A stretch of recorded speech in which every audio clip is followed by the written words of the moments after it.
What kind of king gives away his own daughter? The question traveled through the grand hall long before anyone dared to speak it aloud. The royal citadel of Asterion shimmered beneath 1,000 suspended crystal lamps, their pale golden light reflecting across polished marble floors and silver banners that hung from the vaulted ceiling nearly 60 feet overhead. Nobles filled the chamber from wall to wall, dressed in embroidered coats and jeweled gowns, their voices reduced to uneasy whispers. At the far end of the hall, King Aldrich sat motionless upon a throne carved from white stone and dark metal, his expression unreadable. Beside him stood a line of royal guards, their ceremonial armor gleaming beneath the light. Ethan Carter shifted his weight near the back of the crowd, feeling distinctly out of place among merchants, governors, and wealthy landowners. He wore a simple brown jacket that had seen better days and boots dusted from the road. He had only come to the capital seeking work. Instead, he had found himself standing in the middle of what felt like a public spectacle. A sharp strike of a silver staff against the floor silenced the room. His Majesty will now begin the selection, the royal herald announced. A strange tension settled over the hall. Ethan noticed several nobles glance toward one another before quickly looking away. No one seemed eager to be there. The king slowly rose to his feet. His voice carried easily through the chamber. For 20 years, my daughter has lived beyond these walls, hidden from the eyes of the kingdom. Today that ends. The silence deepened. Ethan felt it immediately. This was not anticipation. It was fear. The king continued. Any man willing to accept responsibility for her may step forward. Land, titles, and wealth shall accompany the arrangement. A murmur spread across the room. Wealth, titles, land. Normally men would have rushed forward before the sentence ended. Yet nobody moved. Not one. Ethan watched wealthy nobles stare at the floor. Decorated officers suddenly found great interest in distant walls. Even ambitious young lords remained frozen. The king waited. 1 minute passed, then another. The crystal lamps hummed softly overhead. Somewhere outside, wind brushed against the stained glass windows. Still no volunteers. Ethan frowned. Something wasn't right. Finally, one nobleman cleared his throat. Your Majesty, he said carefully, with respect, my family obligations prevent me from accepting such an honor. Another quickly followed, then another. Excuses multiplied across the hall like falling dominoes. Business obligations, military commitments, health concerns, travel plans. Nobody wanted the king's daughter, not even for a kingdom's worth of reward. Ethan felt a knot tighten in his stomach. Whatever rumors surrounded this princess, they had terrified an entire nation. The king listened without interruption. Yet with every rejection, something in his eyes seemed to grow older, sadder. Then the hall fell silent again. The king scanned the crowd one final time. No one, he asked quietly. The disappointment in his voice surprised Ethan more than the offer itself. It sounded less like a ruler seeking a solution and more like a father running out of hope. Before he could fully think it through, Ethan heard himself speak. I'll do it. The words echoed across the hall. Hundreds of heads turned toward him at once. Ethan immediately wished they hadn't. The nobles stared as if he had volunteered to walk into a storm. The king looked directly at him. State your name. Ethan swallowed. Ethan Carter, Your Majesty. For the first time that evening, the king's expression changed. Not relief, not happiness, something closer to disbelief. You understand what is being asked of you? Ethan hesitated. The honest answer was no, not even close. But he looked around the room at the men who possessed everything he didn't. Power, wealth, influence. And yet every one of them had been too afraid to step forward. No, Your Majesty, Ethan admitted. But whatever people were saying about her, she's still your daughter. The hall became so quiet Ethan could hear the faint crackle of the ceremonial braziers along the walls. The king stared at him for a long moment. Then very slowly he nodded. Bring her. Somewhere beyond the enormous bronze doors behind the throne, heavy locks began to turn. The sound of turning locks rolled through the royal citadel like distant thunder. One after another, Massive mechanisms hidden behind the walls awakened with metallic groans that seemed far too heavy for a single door. Every noble in the hall remained perfectly still. Ethan noticed several people lower their eyes. Others took small steps backward without realizing it. The reaction unsettled him more than any rumor could have. The bronze doors behind the throne slowly parted. Cold air drifted into the chamber. It carried the scent of rain, stone, and something older he could not identify. Beyond the doorway stretched a narrow corridor illuminated by pale blue lanterns. For several seconds, nobody emerged. Then Ethan heard it, the faint sound of chains, not the harsh rattle of imprisonment, more like ceremonial restraints, moving with careful footsteps. A figure appeared within the corridor. The hall collectively held its breath. She was tall, perhaps a few inches shorter than Ethan, dressed in a flowing silver cloak that concealed most of her frame. A polished mask covered her face from forehead to chin.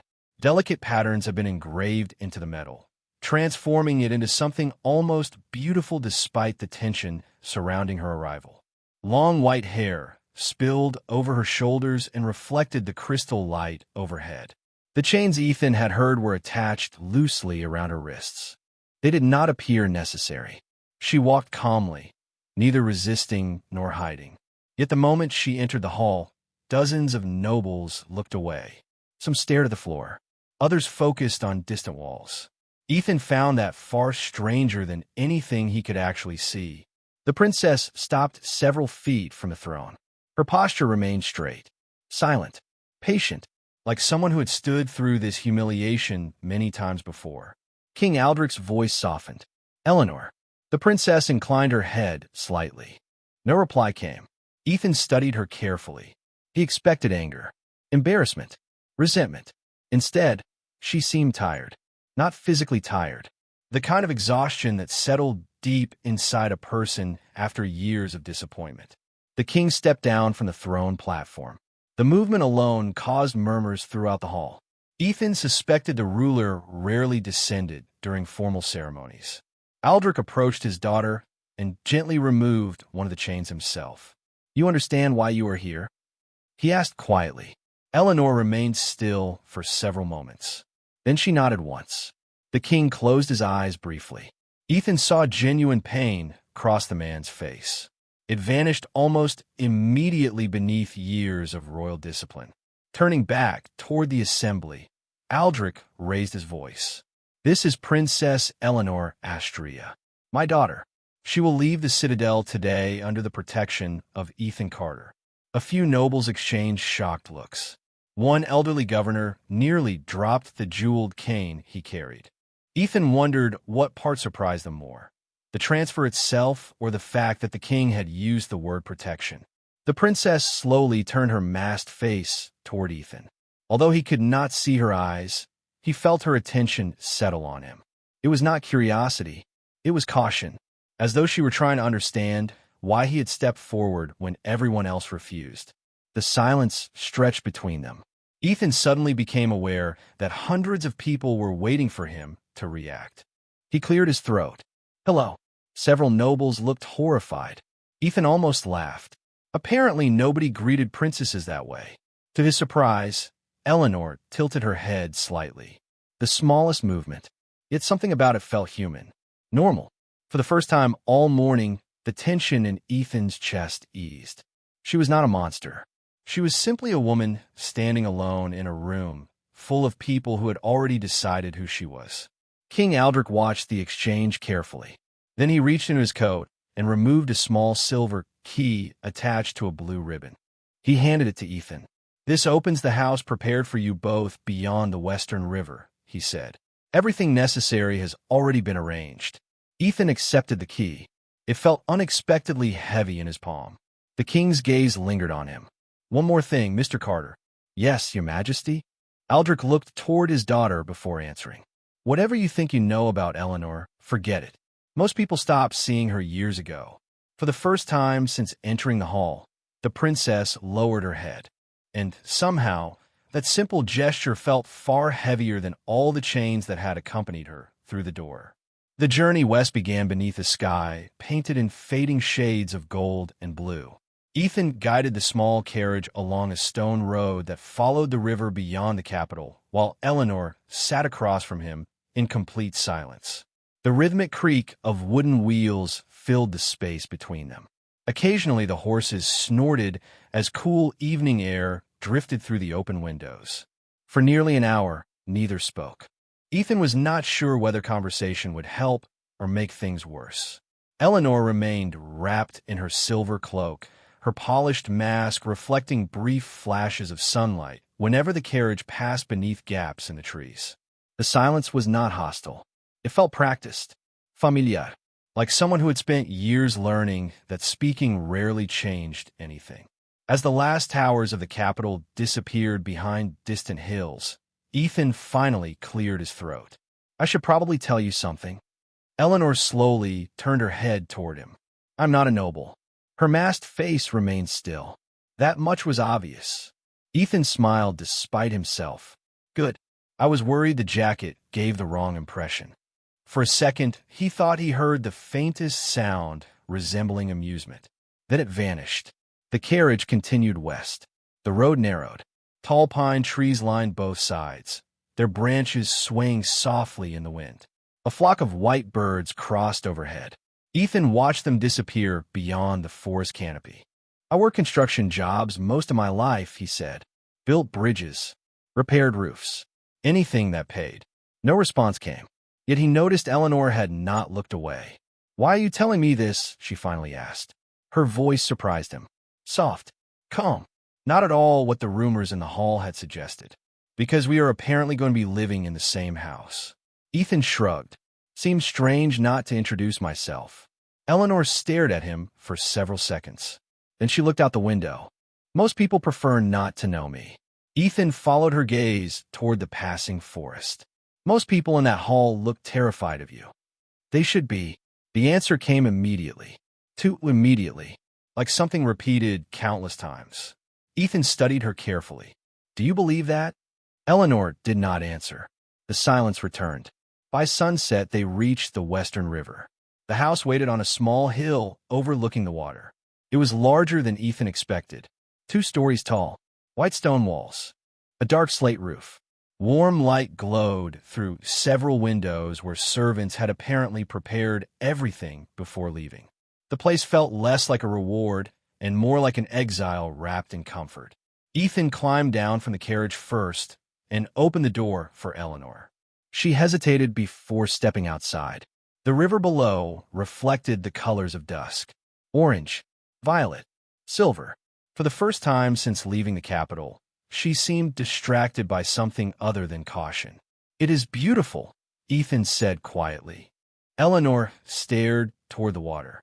"I have never seen this river before." The statement caught him off guard. "Never." She shook her head. "Most of my life was spent behind walls."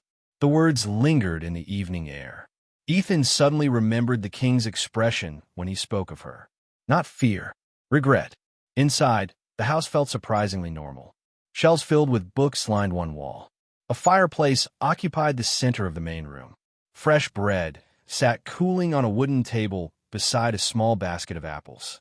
Whoever prepared the place had expected a family, not strangers. Eleanor stopped near the doorway and remained there. Ethan noticed she had not removed her cloak, had not touched anything, had not truly entered. "You can come in," he said. "It is your house, too." Her hands tightened slightly around the fabric of the cloak. Then she spoke words that seemed to cost her effort. "You do not understand." Ethan waited. Outside, crickets had begun singing along the riverbank. Somewhere distant, water moved over stone. Eleanor lowered her head slightly. "Everyone who stays near me eventually leaves." The room fell quiet. Ethan looked at the empty chair beside the fireplace, then at the untouched loaf of bread waiting on the table. Finally, he met the gaze hidden behind the silver mask. "Well," he said gently, setting his travel bag near the door, "I just got here." Morning arrived wrapped in silver mist that drifted above the river like a living blanket. Ethan woke to the sound of water moving across smooth stones and the distant call of birds hidden among the pines. For a few moments, he forgot where he was. Then he noticed the unfamiliar wooden ceiling overhead and remembered the previous day. The kingdom, the princess, the strange silence that seemed to follow her wherever she went. He climbed out of bed and stepped into the hallway. The house felt still, almost untouched, as though it had been waiting years for someone to finally live inside it. When he reached the kitchen, he found Eleanor standing beside the window. She wore the same silver cloak, the same polished mask. Sunlight streamed through the glass and painted pale reflections across the floorboards around her feet. She appeared completely motionless until Ethan noticed a book resting in her hands. "Good morning," he said. Eleanor glanced up. "Good morning." The exchange felt surprisingly normal. Ethan moved toward the counter and inspected the kitchen supplies left by the royal staff.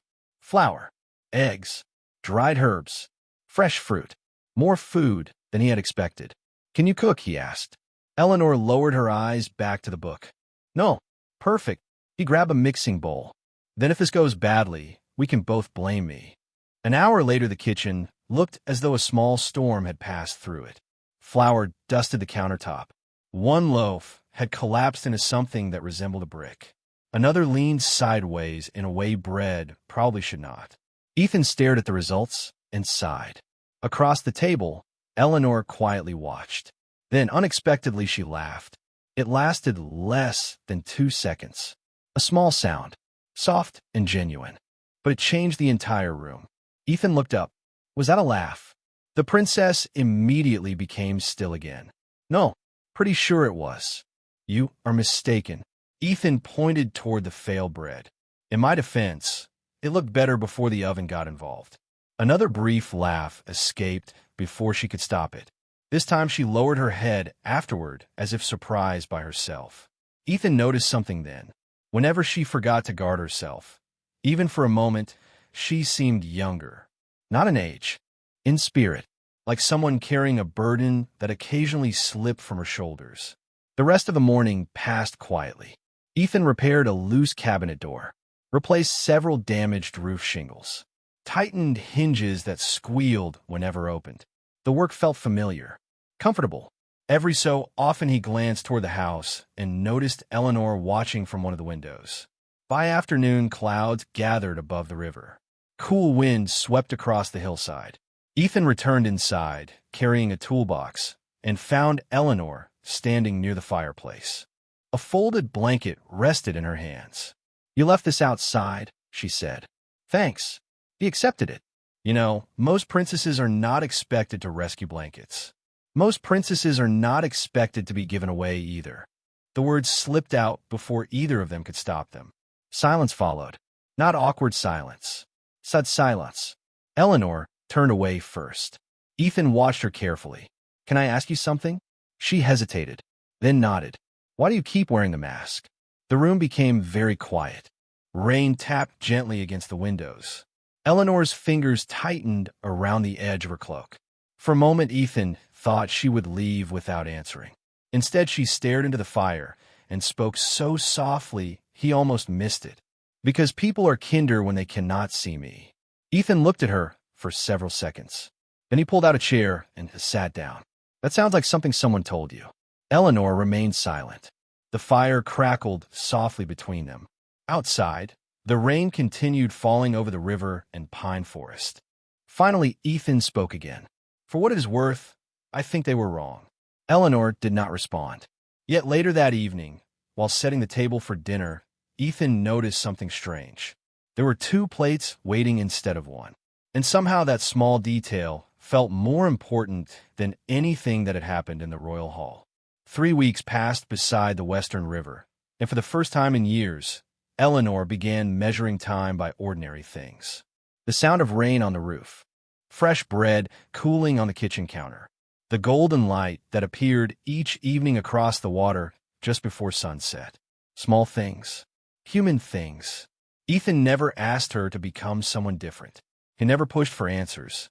Somehow that made the questions she avoided feel heavier. One chilly afternoon, Ethan returned from the nearby village carrying a wooden crate filled with supplies. The scent of pine followed him through the front door. Eleanor sat beside the fireplace with a book resting in her lap. At first glance, she appeared calm. Yet Ethan had started noticing details. The way her fingers sometimes tightened unexpectedly. The moments when she drifted into silence for no visible reason. The exhaustion hidden beneath her steady voice. He set the crate down. You know, the villagers are getting less nervous. Eleanor looked up from her book. Only less nervous? Progress is progress. A faint smile touched her lips before disappearing. Ethan unpacked apples, flour, tea leaves, and a small jar of honey. Then he paused. One of them asked about you today. Eleanor's shoulders stiffened instantly. The reaction was impossible to miss. What did you tell them? That you enjoy books and make better tea than I do. She blinked. That is all. That is all. The tension slowly left her posture. Ethan continued organizing supplies while pretending not to notice. A few minutes later, he heard the book close. Why? She asked quietly. Ethan glanced over. Why what? Why do you never tell people about me? He considered the question. Because I do not actually know much about you. Eleanor lowered her gaze. Most people seem convinced they do. The room fell silent except for the crackling fireplace. Outside, wind moved through the trees. Ethan sat across from her and leaned back in his chair. Then tell me something. Eleanor remained motionless. Anything, he added. Anything. She stared into the flames for a long time. Ethan almost assumed she would refuse. Then her voice emerged softly from behind the silver mask. When I was 7 years old, I had a white horse named Orion. Ethan smiled. See? That was easy. He disliked everyone. Smart horse. Another small smile appeared, then vanished. Encouraged, Ethan waited. Eleanor's eyes remained fixed on the fire. When I was 10, people stopped letting their children play with me. Ethan said nothing. When I was 12, servants began leaving their positions. Her voice remained calm, but the calmness felt rehearsed. When I was 14, they moved me into the North Tower. The warmth of the room suddenly felt distant. Ethan listened carefully. This was the first time she had spoken about her past. And why did they do that? Eleanor's fingers tightened around the closed book resting on her lap. Because that was when the changes became visible. Ethan remained quiet. She continued. At first, everyone thought it was an illness, then a curse, then a punishment from forces nobody understood. The fire popped softly. Shadows shifted across the room. People became afraid. Ethan studied her for a moment. Were you? Eleanor finally looked at him. Through the openings of the silver mask, he could see the sadness in her eyes. I was a child. The answer struck harder than any dramatic explanation could have. A child, not a monster, not a legend, just a frightened little girl watching the world slowly step away from her. Ethan lowered his gaze. I am sorry. Eleanor shook her head. Do not be. Everyone else believed the same thing. She hesitated, then added something she had clearly never told anyone. Eventually, I believed it too. The words lingered between them. Outside, clouds drifted across the afternoon sky. The river continued flowing as it always had, unconcerned with rumors, unconcerned with fear. Ethan looked toward the window and then back at Eleanor. You know what I think? She tilted her head slightly. What? He shrugged. I think people can spend so much time staring at a story that they stop looking at the person standing in front of them. Eleanor stared at him. Neither spoke for several seconds. Then something unexpected happened. Slowly, carefully, she reached up and touched the edge of the silver mask. Not removing it. Not yet. But for the first time since they met, it looked less like a wall and more like a door. The following morning arrived bright and clear after several days of rain. Sunlight spilled across the river and turned the water into a sheet of moving gold. Ethan was repairing a section of fence near the hillside when he noticed something unusual. Eleanor was gone. For a brief moment, concern tightened in his chest. Then he spotted her farther down the slope, near a cluster of wildflowers growing beside the riverbank. She was kneeling beside a young boy, no older than 8. The child held a wooden basket filled with herbs. Ethan recognized him immediately. The boy belonged to a family from the nearby village. What surprised him was not the meeting itself. It was the fact that the boy was smiling. Eleanor carefully pointed towards several plants growing near the water while the child listened with complete attention. Neither seemed aware they were being watched. Ethan leaned against the fence and remained where he was. A few minutes later, the boy waved goodbye and hurried back toward the village trail. Eleanor stood and brushed a few leaves from her cloak. When she turned and noticed Ethan, she froze. The familiar caution returned instantly. "How long have you been standing there?" she asked. "Long enough to discover you were apparently teaching botany classes." Eleanor glanced toward the trail where the boy had disappeared. His mother was ill. He needed help finding the right herbs. Ethan smiled. "You seem good with children." She looked away. Children usually judge less. The answer lingered between them as they walked back toward the house. Later that afternoon, Ethan traveled into the village to deliver repaired tools for a farmer. The small community sat less than 2 miles from the river and consisted mostly of stone cottages, family farms, and narrow roads lined with maple trees. As he crossed the village square, he noticed several conversations stop when he approached. Nothing openly hostile, just curiosity, caution, the same cautious distance that had followed Eleanor her entire life. An elderly shopkeeper finally stepped forward. "How is she?" the woman asked. Ethan knew immediately who she meant. "Fine," he replied. The woman seemed surprised by the simplicity of the answer. "Fine. She reads more books than anyone I have ever met." A younger merchant nearby frowned. "That is not what I meant." Ethan set down the repaired tools. "I know." Silence followed. Several villagers exchanged uncertain looks. Finally, the shopkeeper spoke again. "The stories say many things." Ethan nodded. Stories usually do. On the walk home, he thought about that conversation. The strange thing was that most of the villagers did not seem cruel. They simply believed what they had always been told. Fear had become tradition. Tradition had become certainty. By the time Ethan returned, evening shadows stretched across the hillside. Warm light glowed through the house windows. As he stepped inside, he found Eleanor sitting beside the fireplace with several old books spread across the table. One thick volume lay open before her. The pages appeared far older than anything else in the room. "Research?" Ethan asked. Eleanor quickly closed the book. Too quickly. Ethan noticed. What was that? Nothing important. He raised an eyebrow. That looked very important. Eleanor hesitated, then slowly reopened the volume. The pages contained sketches, symbols, notes written in faded ink. Ethan moved closer. "What is it?" Eleanor stared at one illustration for several seconds before answering. "Records from the royal archives. About the curse?" She nodded. The fire crackled softly. Outside, twilight settled across the river valley. Ethan studied the pages. Several entries had been crossed out. Others appeared intentionally removed. "Missing. Something is bothering you," he said. Eleanor traced a finger along one damaged page. "The more I read, the less sense it makes."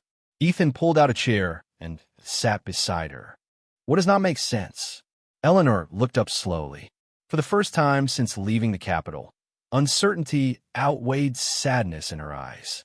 "Everyone says I was cursed." She glanced back at the ancient records. "But I cannot find a single document that actually says when the curse began." The room became very quiet, and for the first time, Ethan began to wonder whether the kingdom's greatest secret had never been the princess at all. The question refused to leave Ethan's mind. For the next several days, every spare moment found him sitting beside Eleanor at the dining table, while ancient records lay scattered between cups of cooling tea. Dust lingered in the air whenever another forgotten volume was opened. Most of the books contained the same story repeated in different ways. A mysterious curse, a tragic princess, a kingdom forced to endure an unfortunate fate. Yet the deeper they searched, the stranger the gaps became. Entire years seemed missing from official records. Certain names appeared once and then vanished completely. One evening, while rain drifted softly against the windows, Eleanor froze while turning a page. Ethan noticed immediately. "What is it?" She did not answer at first. Instead, she slowly pushed the book toward him. The page contained a faded family portrait drawn more than 20 years earlier. King Aldrich stood in ceremonial robes. Beside him stood a young queen. In front of them were two children. Not one, two. Ethan stared at the image. You had a brother? Eleanor nodded without looking up. Prince Julian. The name sounded unfamiliar. Ethan searched his memory. He had never heard anyone mention a royal son. Not once. What happened to him? Eleanor remained silent for so long that Ethan thought she might not answer. Finally, she spoke. Officially? He died from an illness when he was 6. Ethan studied the portrait again. The young prince appeared healthy, smiling. Ordinary. Officially? Eleanor's fingers tightened around the edge of the table. That is where the records become strange. She reached for another book and opened it to a marked page. This entry was written 3 weeks after his reported death. Ethan leaned closer. The document referenced preparations for a royal tutor assigned to Prince Julian. 3 weeks after the boy was supposedly gone. Another page mentioned clothing measurements taken months later. Another recorded educational expenses. The dates did not match. None of them matched. The room grew quieter with every discovery. Outside, the rain continued falling over the river valley. Inside, something much older seemed to be unraveling. Someone altered the records, Ethan said softly. Eleanor nodded. That much is obvious. But why? She looked toward the fire. That is the question. 2 days later, a royal messenger arrived. The rider appeared shortly after sunrise carrying the king's seal. Ethan found Eleanor standing unusually still as the letter was delivered. She did not touch it, did not even look at it. Ethan eventually opened the envelope himself. The message was brief. King Aldrich requested their presence at the capital for the upcoming founder celebration. Attendance was mandatory. Ethan read the letter twice, then a third time. That seemed sudden. Eleanor stared through the window toward the distant river. He has not summoned me in years. Will you go? The question hung between them. Slowly, she turned toward him. Fear lingered behind her eyes. Not fear of crowds. Not fear of judgment. Something deeper. Something connected to the unanswered questions scattered across their table. I do not think this is about a celebration, she admitted. Ethan looked at the letter again. He agreed. The timing felt wrong. Too many questions had surfaced. Too many secrets had begun to emerge. As evening approached, they packed for the journey. Most of the books remained stacked beside the fireplace. Yet one volume stayed open. The portrait of the royal family still rested upon its yellowed page. Before retiring for the night, Ethan glanced at it one final time. For faces stared back at him from the past. A king, a queen, a daughter, a son. One of those people had supposedly disappeared from history. And somehow Ethan had the growing suspicion that whatever happened to Prince Julian was connected to everything. The curse, the missing records, even a mask Eleanor had worn for most of her life. Upstairs, a floorboard creaked softly as Eleanor walked toward her room. Ethan closed the book and extinguished the lantern. Beyond the darkened window, the river reflected the moonlight in a ribbon of silver. And somewhere far away, in the capital they would soon revisit, a secret that had remained hidden for nearly 20 years was beginning to run out of places to hide. The capital looked different when they returned. Months earlier, Ethan had arrived as a stranger searching for work. Now, the towering walls and gleaming spires felt less impressive than he remembered. Perhaps because he had spent enough time beyond them to understand how easily appearances could deceive. The founder celebration had transformed the city into a sea of banners and lanterns. Music drifted through crowded streets. Merchants filled every square. Thousands of people had gathered from across the kingdom. Yet despite the festivities, an uneasy feeling followed Ethan from the moment they entered the gates. Eleanor seemed to feel it too. She remained quiet throughout the journey toward the royal citadel. The silver mask still concealed her face, but Ethan noticed her hands folded tightly together beneath her cloak. The enormous grand hall looked almost identical to the day they first met. Crystal lamps floated beneath the vaulted ceiling. Noble families occupied rows of polished seats. Officials stood in ceremonial uniforms along the walls. Only one thing had changed. This time, when Eleanor entered beside Ethan, the room did not react with fear. It reacted with curiosity. The stories had changed. People had heard about the woman who helped villagers. The woman who spent her days reading, teaching children, and quietly improving lives around the Western River. The monster they expected no longer matched the person standing before them. King Aldrich waited upon the throne. Yet Ethan immediately noticed how tired the ruler appeared. Older somehow. The celebration began with speeches and formal ceremonies. Names of ancient heroes echoed through the hall. Applause followed each announcement. But beneath the pageantry, Ethan sensed everyone waiting for something else. Then it happened. A royal archivist approached carrying an ornate wooden case. Murmurs spread across the room. Even Eleanor looked surprised. The king slowly rose. Today, he announced, a matter hidden for many years will finally be addressed. Silence settled over the hall. The archivist opened the case and removed several aged documents. Ethan recognized the royal seal immediately. The same records they had spent months searching for. King Aldrich descended from a throne and stood before the assembly. For a long moment, he said nothing. When he finally spoke, his voice carried a weight Ethan had never heard before. The kingdom was told that my son, Prince Julian, died from illness. The room became perfectly still. That was not the truth. Shock rippled across the crowd. Nobles exchanged stunned glances. Advisors stared openly at one another. Eleanor remained motionless beside Ethan. The king continued. 20 years ago, members of the royal court discovered something unusual within my bloodline. A rare inheritance passed through generations. An ancient power connected to our earliest ancestors. Ethan felt Eleanor tense beside him. Aldrich looked toward his daughter. The inheritance did not appear in Julian. His gaze softened. It appeared in Eleanor. The hall fell silent again. No one moved. No one even seemed to breathe. Certain advisors feared what they did not understand. The king said quietly. And I was afraid. The admission sounded almost painful. Afraid for my daughter. Afraid for the kingdom. Afraid of losing control. His eyes lowered briefly. So I allowed them to create a solution. Eleanor stared at him. Ethan saw confusion slowly turning into realization. There was never a curse, Aldrich said. Only a seal. The words seemed to echo forever. Eleanor took an involuntary step backward. The king's voice broke for the first time.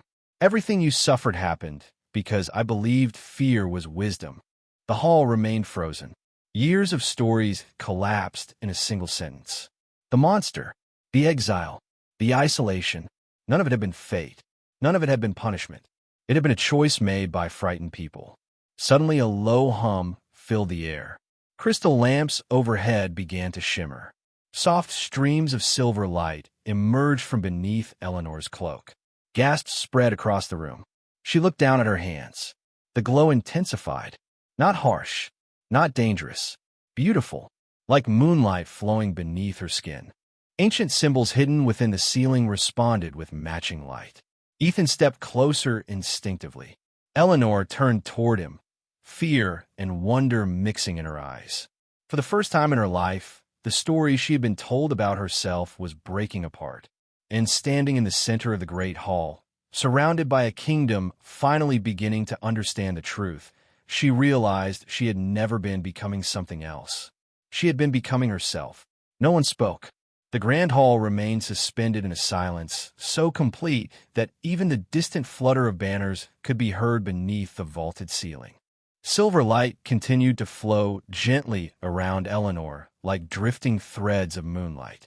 It illuminated the polished marble floor beneath her feet and reflected across the faces of nobles who had spent years fearing something they had never understood. Ethan stood beside her without moving, not because he was afraid, because he sensed this moment belonged to her. For the first time in her life, nobody was speaking for her. Nobody was deciding who she should become. King Aldrich slowly stepped forward. The weight of decades seemed visible upon his shoulders now. The authority remained. The crown remained. Yet he looked less like a king than a father confronting a mistake he could never fully erase. His eyes met Eleanor's. "I cannot return what was taken from you," he said quietly. The words carried through the hall without effort. "I cannot restore the years." Eleanor remained silent. The silver light continued to shimmer softly around her.